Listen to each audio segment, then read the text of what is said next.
In a world obsessed with the accumulation of more wealth, more altitude, more future, there is a terrifying silence that comes when you realize you have everything, yet you cannot save the one thing that matters. Brownsville, Texas, is a place where the heat rises off the pavement like a prayer, and on Cactus Street, the houses usually hold their breath, waiting for a change that never comes. But when the sleek, silent shadow of a black Tesla slid through the neighborhood, it didn't look like a car. It looked like a tear in the fabric of the ordinary. 12-year-old Marisol Chen watched from her window, her breath fogging the glass, as the richest man in human history stepped out onto the cracked pavement. He stood before the ugliest house on the block, a rotting structure with peeling white paint that curled like sunburned skin and windows that stared back like blind eyes. The city had valued this broken shell at exactly $1. It defied every logic the world operated on. Elon Musk could have purchased islands, skyscrapers, or entire zip codes. He could have built a fortress of glass and steel anywhere on the planet. Yet, here he was, handing over a $1 bill for a place that smelled of abandonment and dust. To the neighbors peeking through their blinds, it looked like madness or perhaps a cruel joke by a billionaire bored with perfection. But Marisol saw something different. She saw the way his shoulders slumped, not with the weight of gravity, but with the crushing burden of a secret too heavy to carry in the light. She saw him run his hand along a fractured wall not with disgust, but with a desperate kind of tenderness. The mystery deepened when the sun dipped below the horizon. That night, the darkness of the abandoned house was pierced by a flickering, spectral blue light emanating from the basement, a heartbeat of technology pulsing within a skeleton of decay. And then came the sound. It wasn't the hum of machinery or the noise of construction. It was a sound that stopped Marisol's heart in her chest, the muffled, agonizing sob of a child. In that moment, the paradox became clear. This wasn't a real estate transaction. It was a father figure trading his empire for the only commodity his billions couldn't manufacture: invisibility.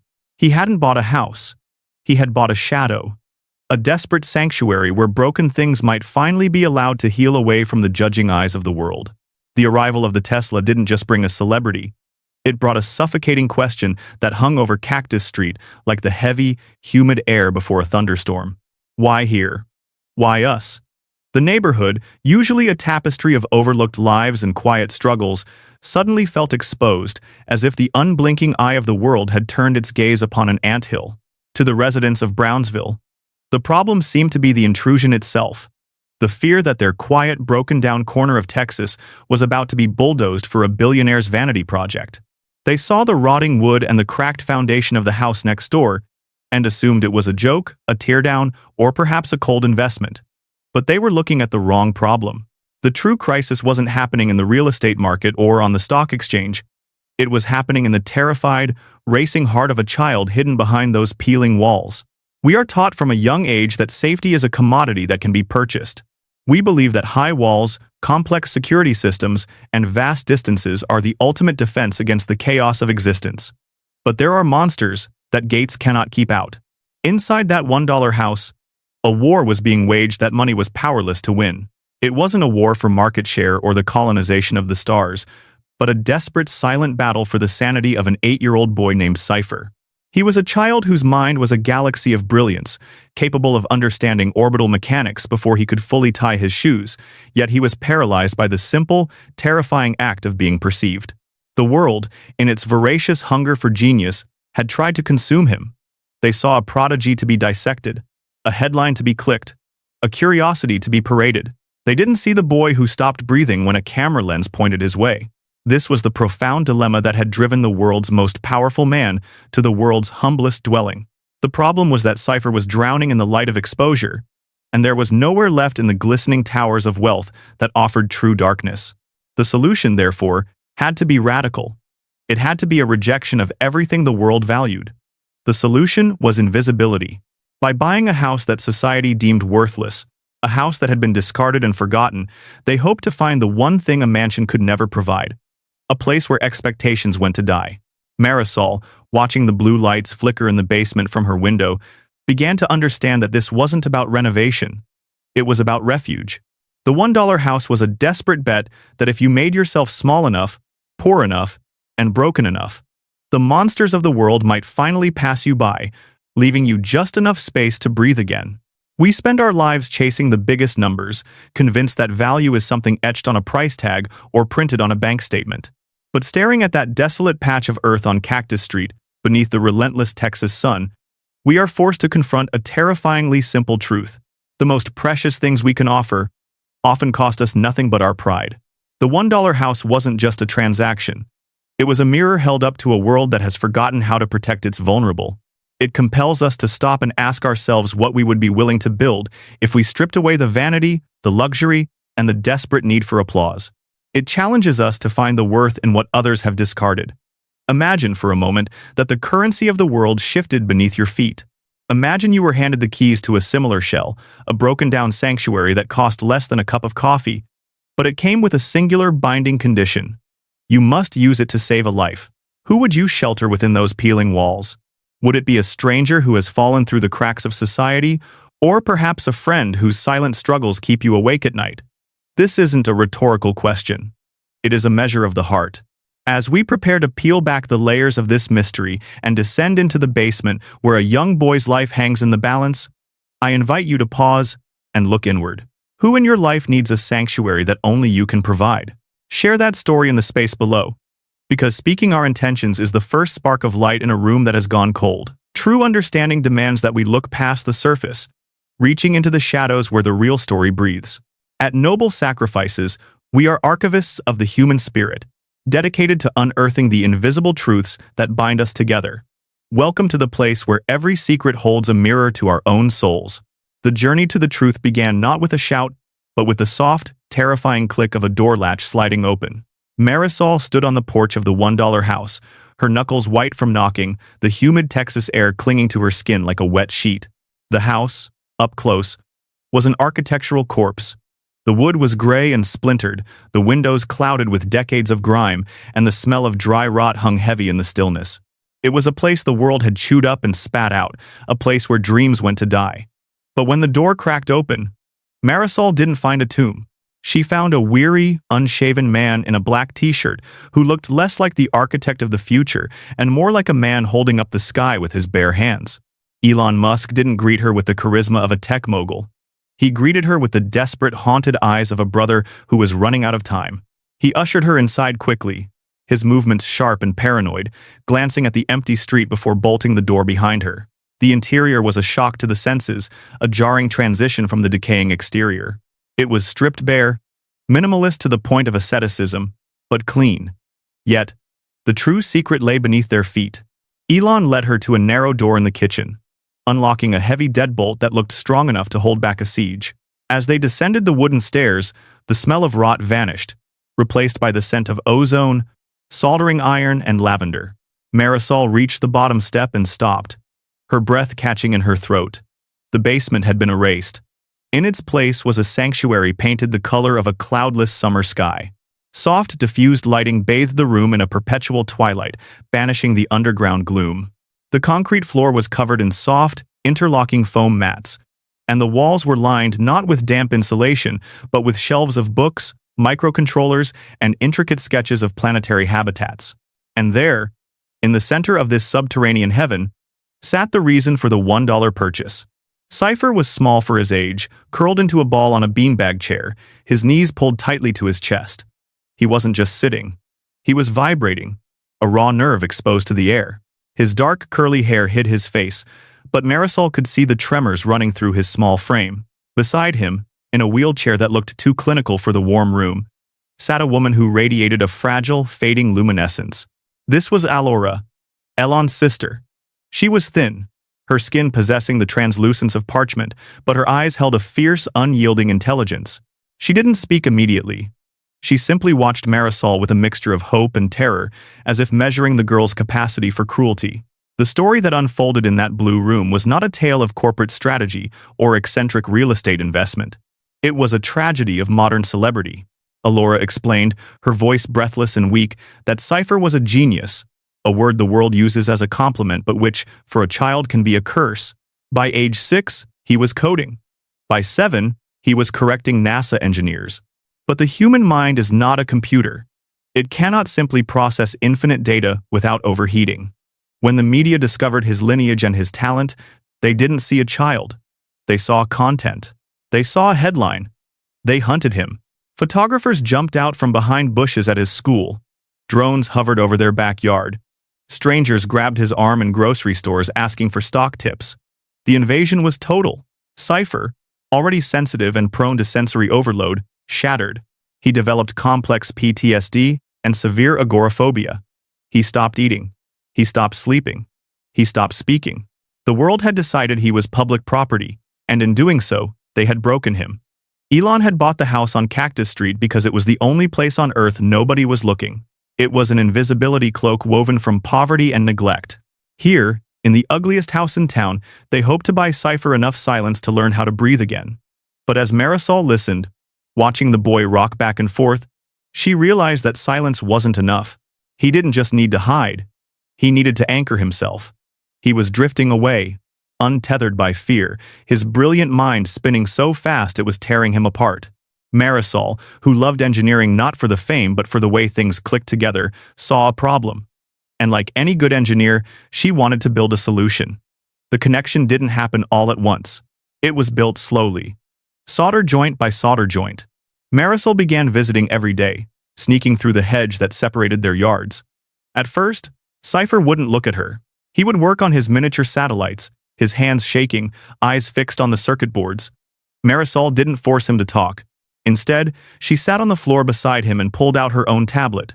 She started coding in Python, making sure the screen was visible to him. She made mistakes on purpose, syntax errors, missed colons. For 3 days, he said nothing. On the 4th day, a small, trembling hand reached out and tapped her screen, correcting a line of code. It was the first bridge. Over the next few weeks, the basement became a laboratory of healing. Marisol realized that Cypher's panic attacks were like system crashes. His brain was receiving too much input and couldn't process the output. He needed a reboot mechanism. He needed a physical sensation that was stronger than the fear. Something to pull him out of the abstract terror of his mind and back into the reality of his body. They began to brainstorm. They spoke in the language of logic gates and voltage drops because that was the only language where Cypher felt safe. Emotions were messy and unpredictable. Code was absolute. If X, then Y. Together, they conceived the binary breathing device. It was a concept born of desperation and brilliance. Cypher needed a way to regulate his breathing when the panic set in, but verbal instructions didn't work. When he was panicking, words sounded like noise. He needed a haptic signal. They designed a small wrist-worn module, stripped from an old smartwatch, and rewired with a powerful haptic motor. The code was elegant in its simplicity. When triggered by a spike in his heart rate, monitored by a sensor taped to his chest, the device would begin to vibrate. But not just a steady buzz. It pulsed in binary code. Short, short, long, 0, 0, 1. The vibration dictated the rhythm of the breath. Short pulses for inhale, long pulses for exhale. It forced his brain to focus on decoding the pattern on his skin, diverting resources away from the amygdala's panic response and into the cortex analytical processing. It hacked his anxiety using his own intelligence against it. Marisol soldered the connections, her hand steady where his was shaking. Cypher wrote the driver software, his fingers flying across the keyboard with a speed that blurred. For the first time in months, he wasn't the victim of his mind. He was the architect of it. The testing phase was fraught with emotional landmines. The first prototype overheated. The second one didn't trigger fast enough. Cypher threw the failed board across the room in a fit of frustration, curling into a ball and sobbing that he was unfixable, that he was broken hardware. Marisol didn't leave. She picked up the board, checked the connections, and sat back down. "You're not broken hardware," she told him, her voice firm in the quiet blue room. "You're just running beta software. We debug. We iterate. We try again." That night, under the watchful, tearful eyes of Alora, they finished the third prototype. It was ugly, a mess of exposed wires and duct tape, but when Marisol strapped it to Cypher's thin wrist, it hummed with life. The real test came 2 nights later during a violent Texas thunderstorm. Thunder cracked directly overhead, shaking the fragile foundation of the $1 house. The noise was a trigger. To Cypher, it sounded like the flashbulbs of the paparazzi, the shouting of the crowds. He scrambled under the desk, hyperventilating, his eyes rolling back, clutching his chest. Elon was pacing, helpless, ready to call a doctor. Marisol dove under the desk with him. She didn't hug him. She knew physical touch could be overwhelming. She reached out and pressed the manual override button on the device on his wrist. Buzz. Buzz. Buzz. Inhale. Inhale. Exhale. Cypher gasped, his chest heaving. The motor whirred against his radius bone, a demanding physical command. 0. 0. 1. His brain, terrified and scattering, latched onto the sensation. It was a puzzle. It was data. He couldn't ignore data. His focus narrowed from the terrifying acoustic chaos of the storm to the rhythmic, tactile reality of his wrist. Buzz. Buzz. Booze. Slowly, miraculously, his breathing hitched and synchronized with the motor. The hyperventilation slowed. The terror in his eyes receded, replaced by a laser focus on the sensation. 5 minutes later, the storm was still raging outside, but Cypher was sitting up, breathing. He looked at Marisol, his face wet with tears and sweat, and for the first time, he didn't look like a victim. He looked like an engineer who had solved a problem. "It works," he whispered, his voice raspy. "It works." Marisol agreed. In that moment, the dynamic of the house shifted. It was no longer just a hiding place. It was a workshop. They had transmuted pain into invention. Alora, watching from her wheelchair, wept silently. She saw what Elon had missed. Elon thought the solution was isolation walls, distance, secrecy, but Marisol had proven that the solution was connection, shared purpose, shared language, shared creation. They hadn't fixed Cypher by hiding him from the world. They had fixed him by giving him a tool to navigate it. The binary breathing project became their secret universe. They refined the code, adding modes for different levels of anxiety. They built a second unit for Marisol, so she could pulse a signal to him from across the room, a silent imhear that only he would feel. It was a communication system that bypassed the need for words, a digital holding of hands. Marisol learned that true empathy isn't just feeling sorry for someone, it's getting down on the floor with them and building the ladder they need to climb out. As the weeks turned into months, the basement filled with more prototypes. They built a sensory deprivation helmet with noise-canceling algorithms for when the world got too loud.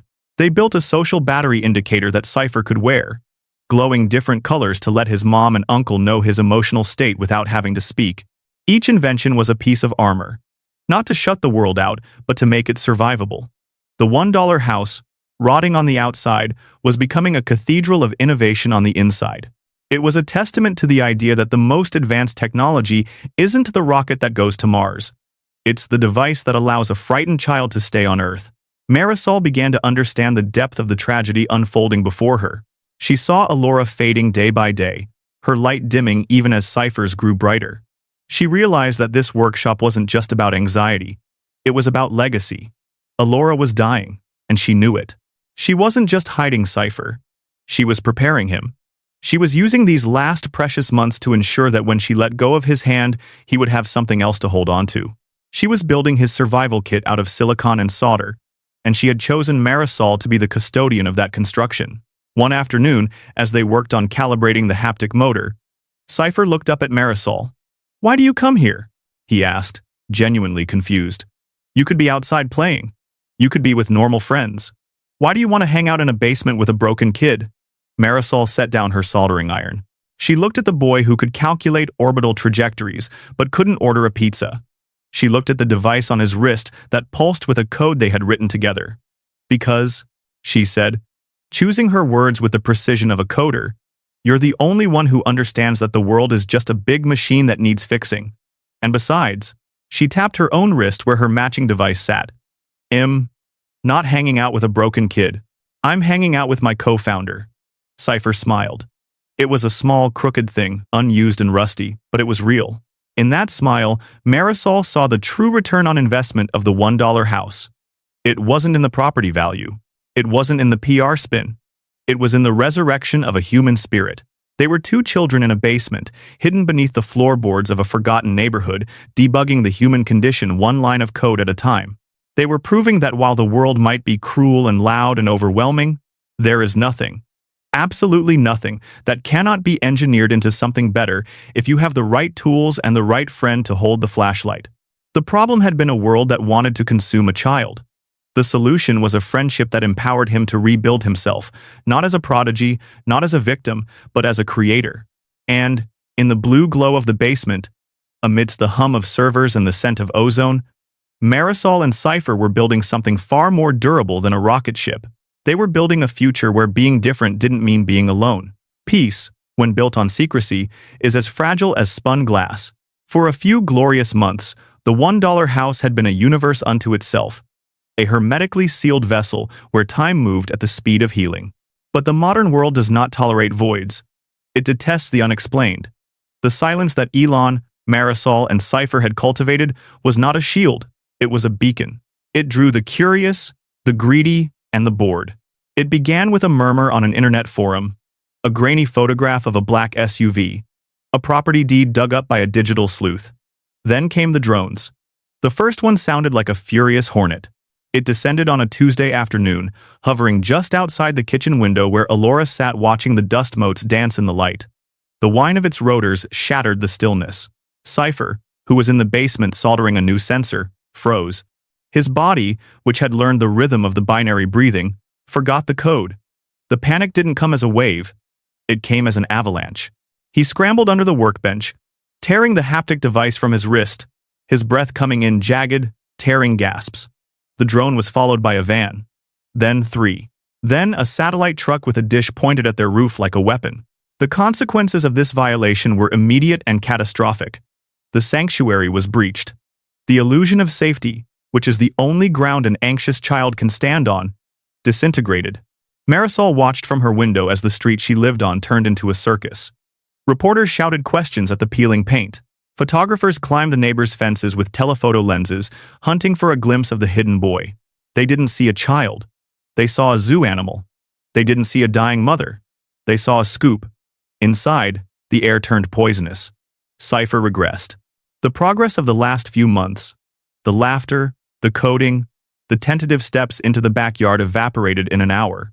He retreated into a catatonic state, curled in the darkest corner of the basement, refusing to eat, refusing to look at Marisol, refusing to exist. The binary breathing device lay on the floor, its blinking blue light a mocking reminder of a safety that had failed. Elon paced the living room, a titan of industry reduced to a caged tiger, powerless against the swarm of lenses that surrounded his fortress of poverty. He had built rockets that could land themselves on drone ships in the middle of the ocean, but he could not stop a cameraman from flashing a strobe light through his dying sister's window. And then, the ultimate price was paid. The stress of the siege was a physical weight, pressing down on a body that was already holding on by a thread. Alora's decline accelerated. Her heart, tired of fighting both the disease and the terror of watching her son crumble, began to slow. She died on a Thursday, amidst the cacophony of the world outside. There was no quiet goodbye, no peaceful transition. Her last moments were scored by the muffled shouting of reporters asking for a comment. She passed away holding Elon's hand, her eyes fixed on the basement door, weeping not for herself, but for the boy she was leaving behind in a world that refused to let him be. The grief that followed was a black hole. It swallowed the light of the blue room. Elon was devastated. A man hollowed out by the realization that all his money had bought them was a front-row seat to a tragedy. Cypher was gone physically present, but his spirit had fled to some unreachable place behind his eyes. The $1 house had failed. It was just a rotting shack again, filled with the ghosts of good intentions. The neighbors, who had gossiped and stared, now fell silent, sensing the shift in the air, the heavy, suffocating blanket of death that had draped over the property. The reporters, sensing the story had turned too dark even for them, slowly drifted away, leaving behind tire tracks on the dead grass and a silence that was louder than the noise. This should have been the end. This is where the story usually stops. The experiment fails, the rich man leaves, the house is bulldozed, and the boy is sent away to a clinic in Switzerland to be managed by doctors who don't love him. But grief is a strange alchemist. It burns everything down, yes, but in the ashes, it sometimes reveals something indestructible. A week after the funeral, Marisol sat in the basement. It was cold now. The soldering irons were cold. The servers were silent. Cypher sat on his beanbag, staring at a blank monitor. He hadn't spoken since his mother died. Elon was upstairs, packing boxes, preparing to abandon the project, preparing to run again. Marisol looked at the binary breathing device on the floor. She picked it up. The strap was broken where Cypher had torn it off. She looked at Cypher, small and broken, and she felt a surge of anger. Not at him, but for him. You're letting them win. she said into the silence. Her voice trembled, but she didn't stop. The drones, the reporters, the disease. You're letting them win. You're proving them right. They think you're just a freak who needs to be hidden. They think you're weak. Cypher didn't move. Your mom, Marisol continued, her voice cracking, didn't bring you here to hide. She brought you here to build. She didn't die so you could sit in the dark. She died fighting for you to have a life. Cypher turned his head. His eyes were red, rimmed with dark circles, but there was a spark of something there. Anger? Pain? It didn't matter. It was life. I can't, he whispered, his voice like dry leaves. I can't go out there. They stare. They judge. They don't understand what it feels like. It's too loud, it's too bright, it hurts. Then make them understand, Marisol said. She stood up and walked to the whiteboard, grabbing a marker. You're an engineer, Cypher. If the user interface is broken, you don't throw away the computer. You fix the interface. The world is the broken interface. They don't understand anxiety. They don't understand neurodivergence. They think it's a behavioral problem. They think you're being difficult.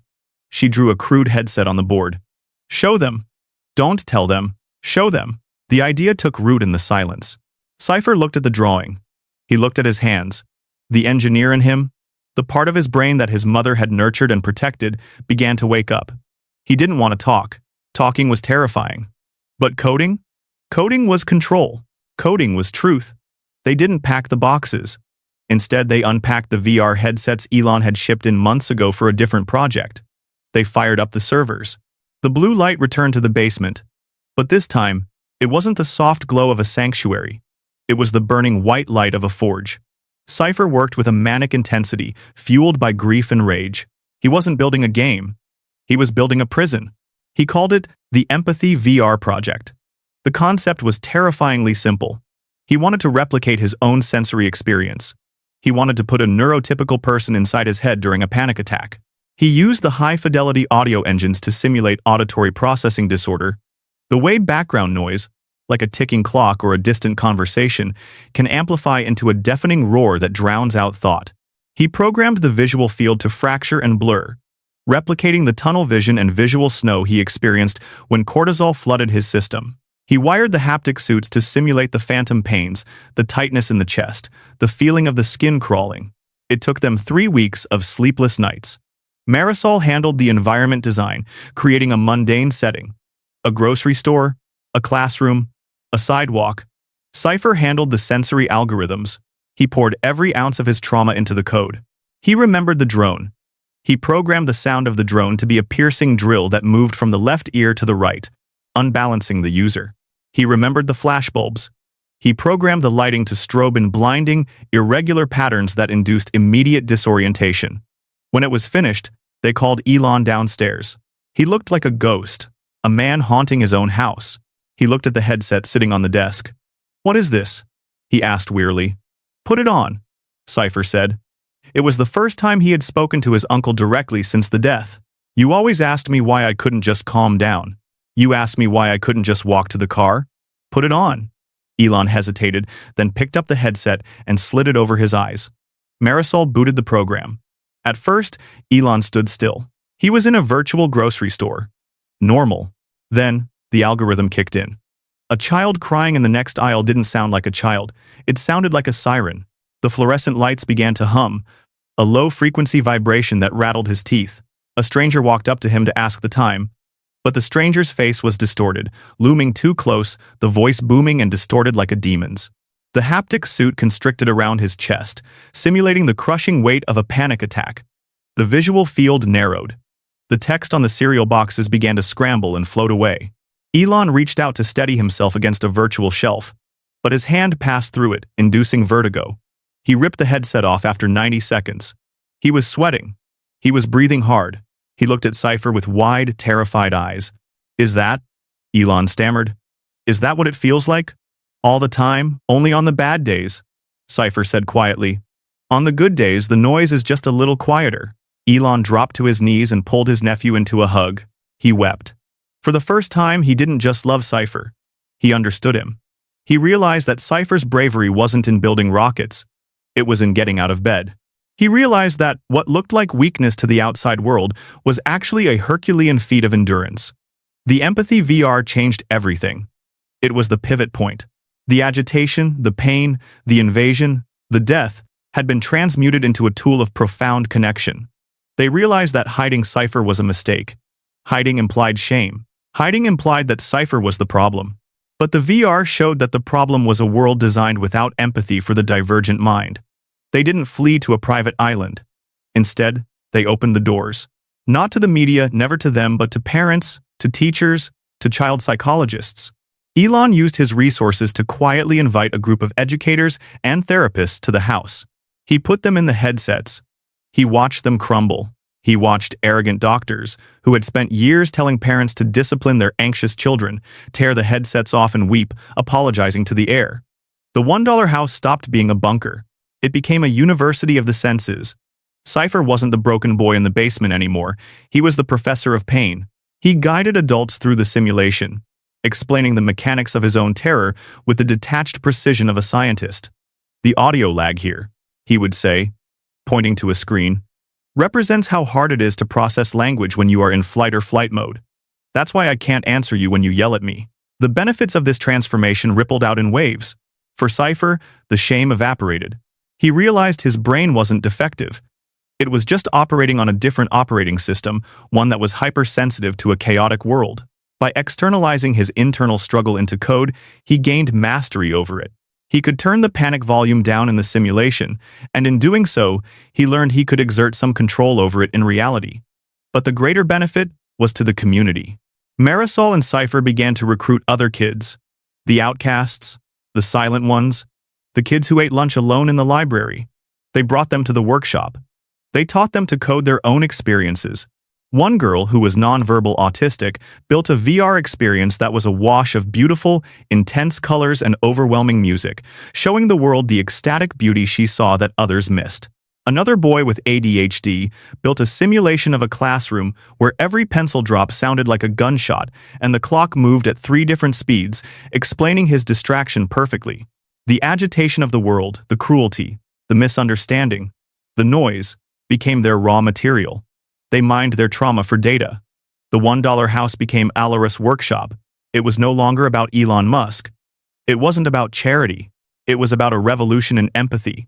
Marisol, standing in the back of the room one evening, watching a stern-faced school principal weep after 5 minutes in Cypher's simulation, realized the profound truth of what they had done. They hadn't just saved Cypher. They were saving the thousands of Cyphers out there who were being crushed by a world that refused to see them. They had proven that you don't need to fix the child.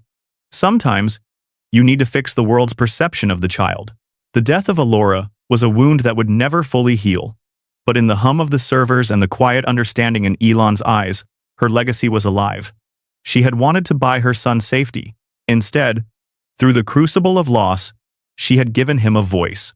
The house on Cactus Street, with its peeling paint and dead grass, was no longer the ugliest house in Brownsville. To those who walked down the stairs and put on the headset, it was the most beautiful place on earth, because it was the only place where they were finally, truly seen. The pain had been the agitation, the catalyst that broke the shell. But the benefit was the pearl that formed around it. A technology of the heart that promised that no one, ever again, would have to scream in silence. The story of the $1 house forces us to confront a startling reality. We are surrounded by masterpieces that we have mistaken for ruins. Cypher proved that what the world discards as broken, be it a dilapidated house or an anxious child, is often just awaiting the right kind of light to reveal its worth.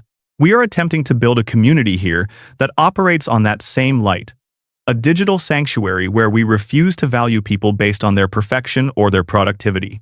If this narrative resonated with the quiet, hidden parts of your own heart, I invite you to join us by subscribing not merely as a metric, but as a pledge to see the world differently. But there is a more urgent task than clicking a button. Somewhere in your life, right now, there is someone who feels like that empty, peeling house on Cactus Street. Someone who believes they have no value left to offer. Share this story with them. Send it as a signal, a digital vibration on their wrist that says, "I see you and you are not empty." Be the architect who spots the potential in the rubble. Elon Musk's ledger will forever record a transaction of $1 for a property on Cactus Street, a mathematical anomaly in a fortune that dreams of colonizing Mars. But the human heart records a different, far heavier truth. That singular dollar purchased the one thing in the universe that could not be engineered.